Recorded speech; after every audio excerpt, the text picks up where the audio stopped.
This month in our Collecting Carolina segment, we take you up the Yadkin River Basin to Old Salem to spotlight 18th and 19th century Moravian potters and their unique contribution to Moravian culture.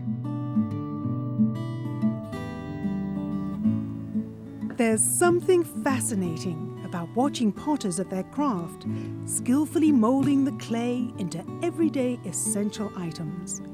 In the 18th and 19th centuries, Moravian craftsmen had a God-driven focus in all their work. And it's their extra attention to detail that is highly valued and treasured. From bricks and pipes to everyday pottery, all was made carefully and with purpose, by hand. We're here in Old Salem for Collecting Carolina to learn about Moravian decorative arts with Barry Siddon and, of course, Johanna Brown. Johanna, tell us about how Salem got started.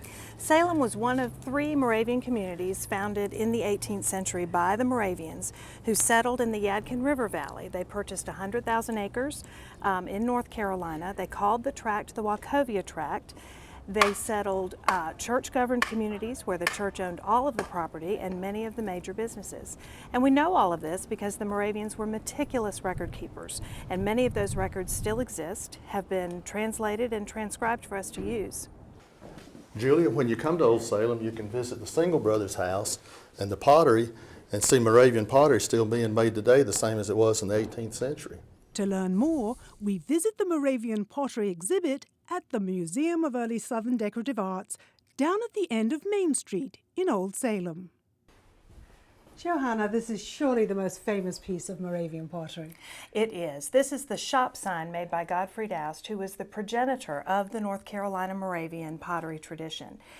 It is earthenware decorated with slip decoration, which slip is liquid clay, and he used several spiritual symbols to decorate this dish, as he did with many of his other pieces. The Moravians were very spiritual people, and so they chose to decorate with symbols of Christ and Christian belief.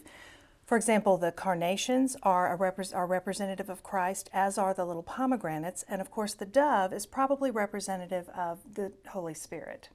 And they also decorated these plates over here. Tell us about them. Yes, we have some other dishes that are decorated with other symbols of their beliefs. The anemones, for example, are symbolic of the blood that fell from Christ's wounds as he was crucified. The pomegranates are also religious symbols. One of the ways that we're able to identify these objects as having come from Salem is that we've had an archaeological program here for a very long time.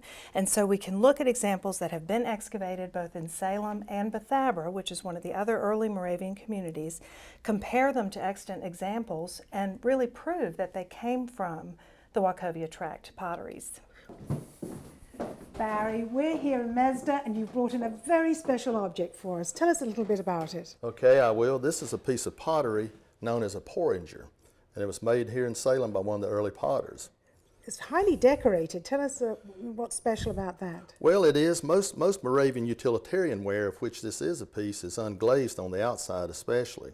This piece, as you can see, is glazed on the outside. It has decorative rings, a decorative foot, a pretty shape to the handle, and glazed on the inside as well, even with an extra color put in. Why did the Moravians go to such trouble?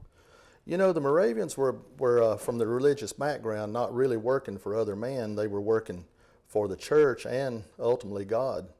And so they went the extra mile on everything they did. Well, it looks very special. Do you know how much it's worth? This piece, surprisingly, is worth between $15,000 and $20,000. Wow, you must be a proud owner to have that. It's very special. I am. There's so much to see and enjoy when you visit Old Salem. So make a special stop and visit the Potter's Shop in the Single Brothers' house. And remember the potter's contribution in the original bricks and tile work, and on the shelves all around you. For North Carolina Weekend and Collecting Carolina, I'm Julia Carpenter. Old Salem is located just south of downtown Winston-Salem, and most of its exhibition centers are open Tuesday through Sunday. The Museum of Early Southern Decorative Art is at 924 South Main Street, and it's open Tuesday through Sunday as well. For more information, go to oldsalem.org and mesda.org. For more information about our Collecting Carolina series, go to our website, unctv.org/NCWeekend.